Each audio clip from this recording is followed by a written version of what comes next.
Selamat datang Bapak Lutfi Rahman MSc MA. Ya, terima kasih Mbak Ani, Mbak moderator nih.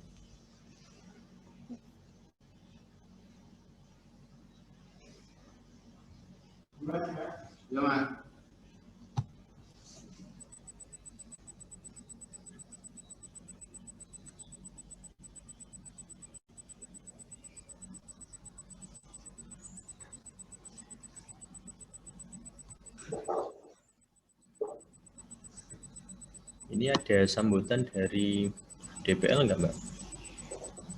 Nggak ada Pak. Langsung berarti ya? Ya. Oke. Udah gini, udah dibuka ini tadi? Belum, nanti jam 1 Pak. Jam 1 ya? Ya, saya lihat kok share screen-nya sudah tampak jadi. Oke, baik.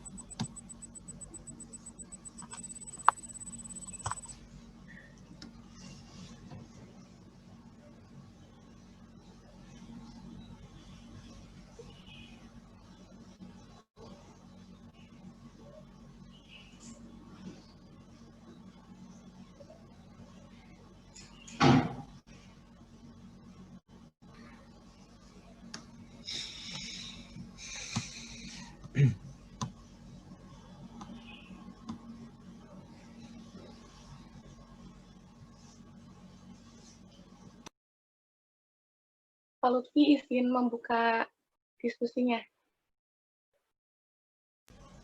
Oke, silakan. Terima kasih. Baiklah, Assalamualaikum warahmatullahi wabarakatuh.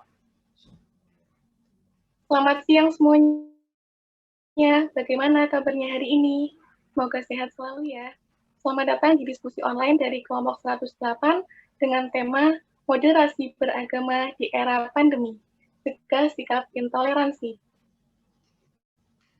Sebelumnya, perkenalkan, saya Anikian Puraida. Di sini saya akan memandu jalannya diskusi online pada siang hari ini. Pertama-tama, izinkan saya menyapa hadirin sekalian yang kami hormati Bapak Lutfi Rahman MSc MA selaku narasumber pada diskusi online siang hari ini. Kemudian yang kami hormati pula peserta diskusi online yang sudah berkenan hadir pada siang hari ini. Pada kesempatan kali ini kita akan membahas mengenai moderasi beragama di era pandemi. Seperti yang kita ketahui, di era pandemi ini banyak sekali aktivitas dan kegiatan yang dibatasi. Salah satunya adalah seruan untuk beribadah di rumah masing-masing. Nah, seruan beribadah di rumah masing-masing ini banyak sekali menimbulkan perdebatan. Masih ada banyak masyarakat yang bersikeras untuk melakukan sholat jamaah di masjid.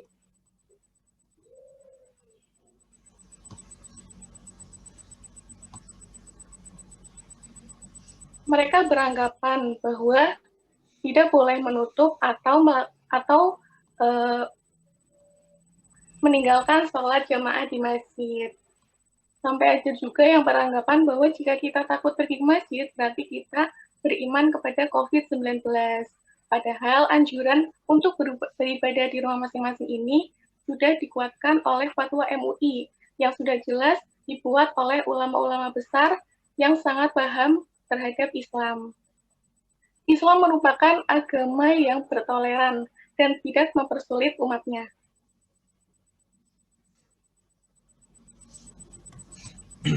Dalam moderasi beragama, kita hendaknya dapat bersikap damai dan mengutamakan toleransi. Untuk itu, di era pandemi ini kita harusnya dapat mengamalkan sikap-sikap moderasi beragama. Apa saja sikap-sikap moderasi beragama dan bagaimana cara mencegah sikap intoleransi? Nanti akan kita bahas bersama narasumber kita, yaitu Bapak Lutfi Rahman MSc MA.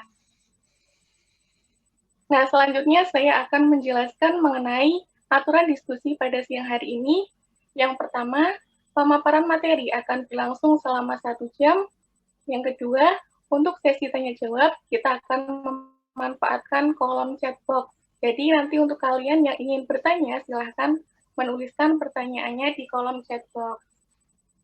Kemudian yang ketiga, peserta dimohon untuk menonaktifkan fitur mikrofon selama proses pemaparan berlangsung. Nah, itu saja untuk aturan diskusi pada siang hari ini. Selanjutnya, saya akan membaca CV dari narasumber kita, yaitu Bapak Lutfi Rahman, MSc, MA.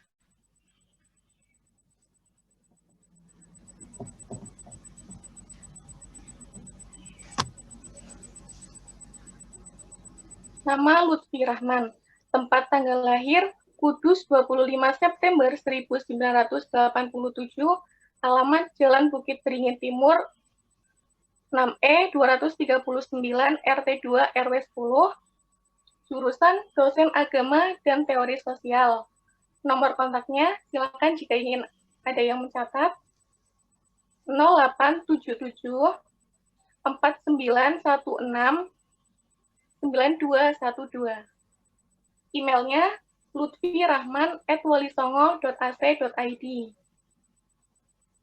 Riwayat pendidikan untuk formal SD di SDN 1 Loram Kulon, SMP di MTS TPS Kudus, SMA di MA TPS Kudus, S1 di Tafsir Hadis Hukum UIN Walisongo, lulus pada tahun 2010, S2 di Etika Islam UIN Walisongo, lulus pada tahun 2012, S2 lagi di Christian Muslim Relation, Harvard Seminary, Amerika Serikat, pada tahun 2015.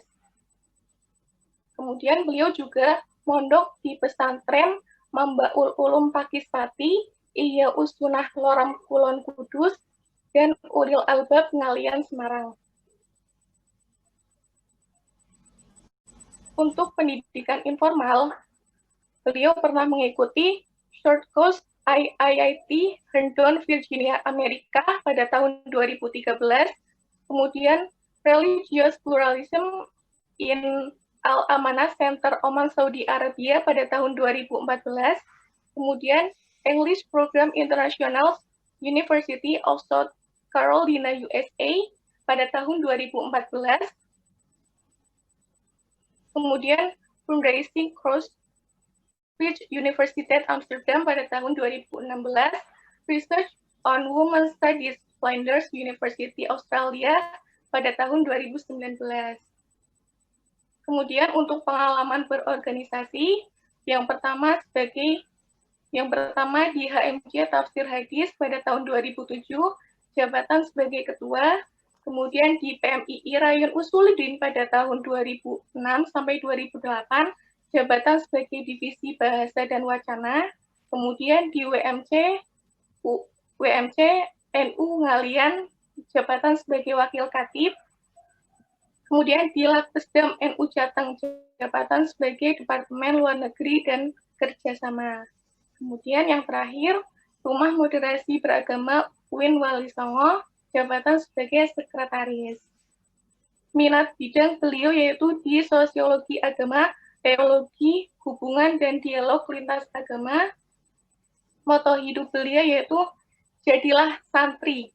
San yang dalam bahasa Inggris berarti matahari, dan tri yang dalam bahasa Inggris berarti pohon. Maksudnya adalah jadilah pribadi yang selalu memberikan pencerahan dan meneduhkan. Itu saja CV dari beliau.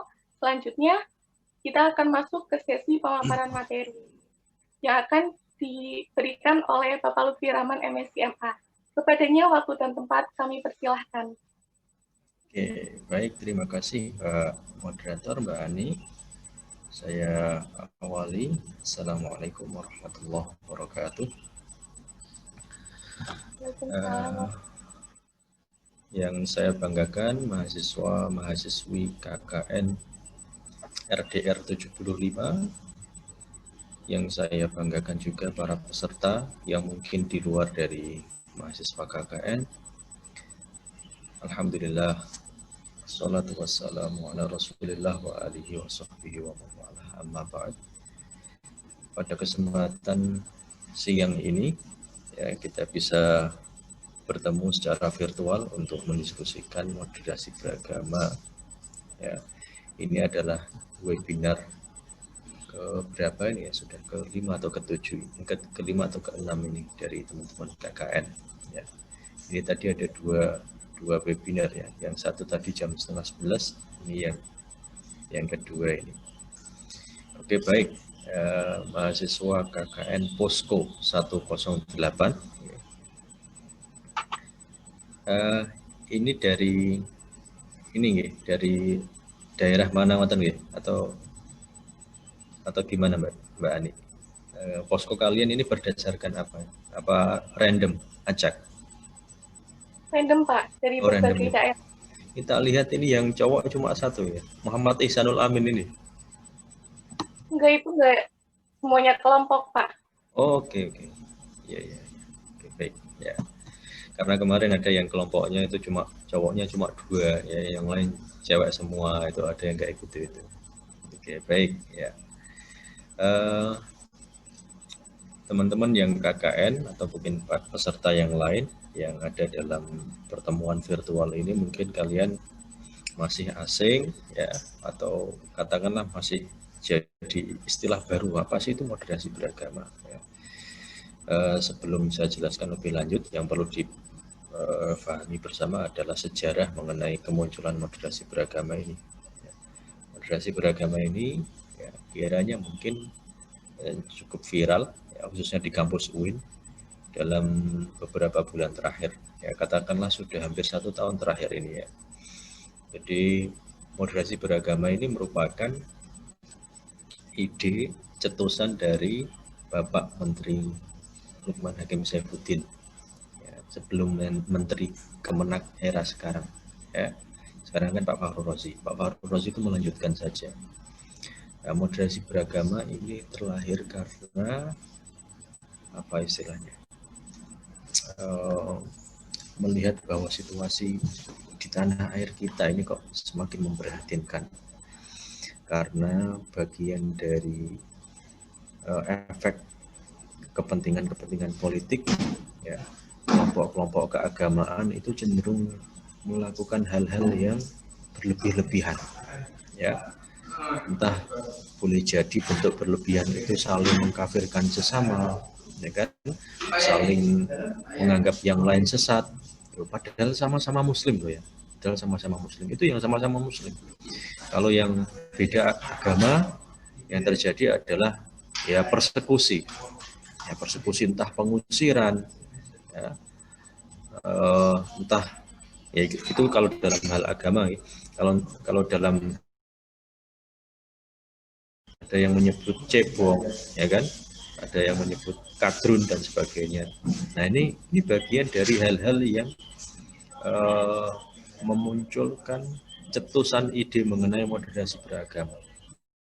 Indonesia yang beragam ini, Indonesia yang kaya akan perbedaan ini, kasihan kalau harus menghadapi hal-hal semacam itu. Maka perlu yang namanya counter dari aksi-aksi yang berlebihan, counter dari aksi-aksi yang ekstrim ya. Saya lebih cenderung menggunakan kata ekstrim ya, daripada kata radikal nah, karena ketika saya pertama webinar ya, dan dihadirkan narsum lain dari UIN Bandung ya, itu ada pelajaran yang menarik bahwa istilah radikal itu ada kecenderungan di politik ya. Dalam unsur politiknya itu ada, kalau radikal mengistilahkan radikalisme ya, ada nuansa-nuansa politis. Kalau ekstrim ya, ekstremisme itu lebih luas dari itu ya, entah di politik atau tidak. Nah, lalu ketika kalian sudah tahu background-nya demikian, nah sekarang kita pahami apa itu moderasi beragama. Ya, kalian lihat di slide itu, moderasi itu adalah cara berpikir dan bersikap untuk tetap berada di tengah di antara dua pendulum ekstrim ya, ekstrim kiri sama ekstrim kanan ya. Kita berada di tengah-tengah sini ya. Jangan ke sini, jangan ke sana juga. Karena apa? Karena ke sini, ke kiri ataupun ke kanan ini berbahaya ya. Apa itu bahayanya? Kita lihat di slide berikut.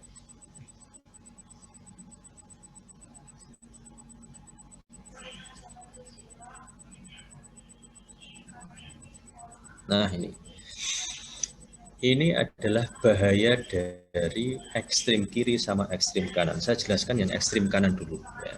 ekstrim kanan itu adalah orang yang cenderung overdosis dalam beragama. Kemudian orang yang ekstrim kanan itu saya menyitir dari larik syair tanpa watonya Gus Dur itu, seneng firke marang liyane kafire dewe gak digateke. Ya. Orang yang cenderung ekstrim kanan itu sukanya mengkafir sesatkan seseorang, membid'ah sesatkan seseorang. Nah ini kalau kalian lihat ada orang yang gampang menyatakan orang itu kafir, ya, menghukumi kafir seseorang, itu pastikan bahwa dia terhinggapi penyakit ekstrim kanan. Kemudian orang yang ekstrim kanan itu cenderung merampas hak prerogatif Gusti Allah. Kok bisa, gimana Pak maksudnya? Ya. Orang yang ekstrim kanan itu biasanya mudah untuk menilai seseorang bahwa kamu akan masuk neraka. Ya. Kamu masuk neraka, ya, dan Gusti Allah tidak akan mengampuni. Nah, ini yang sering saya ceritakan itu kisah dari dua seorang sahabat di zamannya Nabi Musa. Ya. Cerita ini menarik bagi kita untuk mengintrospeksi diri kita. Ya. Dua sahabat ini, yang satu sahabat itu adalah seorang yang ahli ibadah, yang satu adalah ahli maksiat. Ya. Nah, konon pada suatu hari, ya, si ahli ibadah ini sudah nggak kuat sama ahli maksiat. Karena ahli ibadah ini kan dia mencoba untuk mengingatkan terus, ya. Sampai pada waktunya dia nggak betah dan keluarlah ucapan sumpah serapah. Dalam lisannya dia bilang gini, wallahi la yaghfirakallah wa la yudkhilakal jannah. Demi Allah, kamu tidak akan diampuni sekalipun oleh Allah, dan kamu tidak akan dimasukkan ke surganya. Kamu akan dimasukkan ke nerakanya Gusti. Ya. Yang Tuhan siapa, ya, yang hamba siapa.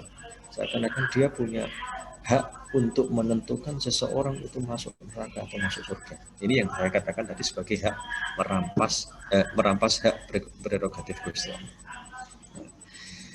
Singkatnya dari riwayat itu adalah yang justru masuk neraka itu malah yang ahli ibadah, yang ahli maksiat malah dimasukkan Gusti Allah ke surganya. Apa yang terjadi? Yang terjadi adalah bahwa ahli ibadah itu memiliki bangga diri, ya, bangga dalam hatinya bahwa saya sudah ibadah banyak, amal saya ini pastinya akan mengantarkan saya ke surga. Cek, suara saya jelas ya? Oke, ya. Saya ulangi. Ya, jadi yang ahli ibadah tadi bilang, saya ini sudah punya banyak amal, sudah punya banyak ibadah, jadi nantinya pasti saya masuk surga. Padahal ujub itu namanya, ujub dalam diri itu nggak boleh. Ya. Ada sombong dalam diri itu nggak boleh. Dan itu yang menutupi dirinya untuk melakukan introspeksi dalam diri. Ya. Melakukan introspeksi dalam diri. Iya, mungkin dia beribadah, tapi apakah dia tidak sadar atas maksiat-maksiat yang lain dia kerjakan. Sedangkan yang ahli maksiat boleh jadi kita nggak tahu di akhir hayatnya dia melakukan taubat, ya, dan akhirnya husnul khotimah. Loh, ini pelajaran bagi kita yang sangat menarik, ya, dan harus kita amalkan bahwa meskipun kita ahli ibadah, jangan pernah merasa punya ujub, sombong dalam diri bahwa saya melakukan amal ini dan amal ini nanti yang akan mengantarkan saya ke surga. Tidak ada, ya, tidak ada jaminan, ya. Surga atau neraka itu haknya Gusti Allah sepenuhnya. Nah itu nih. Kalau dalam contoh ahli maksiat ini, boleh jadi yang ahli maksiat ini dia tadi tobat kemudian dimasukkan atas ridhonya Gusti Allah, dimasukkan ke dalam surganya. Nah, cerita ini tentunya bukan mengajari kita, yuk kita maksiat dulu, ya, terus nanti tobat, bukan itu. Tapi sekali lagi bahwa pesan mengenai ahli ibadah, ya, itu biasanya hanya mementingkan aspek ketuhanan saja, sedangkan aspek kemanusiaan tidak dipikirkan. Nah ini yang namanya ekstrim kanan. Di antara salah satu dari sekian ekstrim kanan itu demikian. Kemudian saya beralih ke ekstrem kiri. Apa sih Pak ekstrem kiri itu? Ekstrem kiri itu adalah berlebih-lebihan ya, yang menuju ke arah ke kiri, cenderung tercerabut dan menjadi abai terhadap ajaran agama, hanya mementingkan aspek esoteris agama, sama sekali acuh terhadap aspek eksoteris. Saya kasih contoh simpel, misalnya gini, ada seseorang yang sudah kuliah, merasa dia bacaannya banyak, kemudian asalnya dia beragama, kemudian karena sudah banyak baca dan merasa dirinya pinter, wah saya ini kayaknya sudah nggak perlu sholat lagi karena ilmu saya sudah cukup. Nah, ini merasa bahwa pemikirannya sudah hebat, ya, menganggap bahwa agama sudah nggak penting lagi. Ya gara-gara ya ilmunya tadi dia malah justru tertutup dari ketuhanan. Nah ini juga bagian dari ekstrem kiri. Terus lagi, kalian mungkin masih kecil ya, umur berapa tahun? Saya dulu masuk Wali Songo, IAIN Wali Songo sebelumnya 2005. Ya. Kemudian tahun 2007-2008 itu ada geger-geger di salah satu IAIN, ya, Perguruan Tinggi Islam Negeri. Saya tidak perlu sebut namanya, kalian bisa googling saja atau YouTube saja, cari saja. Ada peristiwa di mana pas waktu itu adalah ospek, atau sekarang istilahnya adalah PBAK, ya kan? Pengenalan Budaya Akademik Kampus. Itu dalam ospek itu seorang senior bilang gini kepada mahasiswa barunya, "Woi, mari kita teriakkan anjinghu akbar, ya, daripada Allahu Akbar." Oh, ngeri ya. Kemudian ya bilang, ini kampus ini adalah area bebas Tuhan. Nah, ini adalah salah satu dari contoh-contoh ya bentuk ekstrem kiri. Sangat ironis, mahasiswa Islam, mahasiswa Muslim, perguruan tinggi Islam negeri malah justru menyebarkan hal-hal semacam itu yang mencoreng citra Islam sendiri. Nah ini adalah bentuk dari ekstrem kiri. Kita tidak boleh ke kanan, terlalu ke kanan, tidak boleh terlalu ke kiri. Ya. Oke, kita lanjut nih. Ya, kalian bisa menganalogikan, mempersamakan contoh-contoh yang lain yang kiranya sama dengan ekstrem kanan maupun ekstrem kiri. Oke. Kenapa harus moderasi beragama? Yang pertama karena ya, sudah saya sebutkan tadi, kecenderungan sikap beragama yang ekstrim tadi. Nah, ini. Kemudian sikap ekstrim tadi itu perlu di-counter, perlu dilawan dengan bentuk narasi yang dengan tulisan dan sebagainya, ataupun dengan sikap. Ya, sikap itu berarti perilaku. Saya katakan ada dua ranah yang digarap oleh moderasi beragama, ya, proyek besar moderasi beragama. Kalau di istilahnya di Kementerian Agama itu namanya Pokja, kelompok kerja. Ya, jadi kerja besarnya moderasi beragama itu melingkupi dua hal, ya tadi pemikiran ya sama atau perilaku.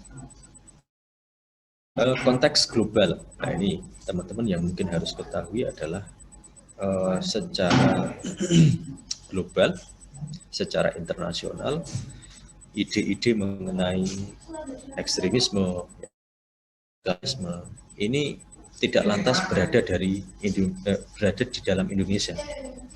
Asli milik Indonesia bukan, tapi ini adalah salah satu dari cara orang menjajah ke dalam suatu negara.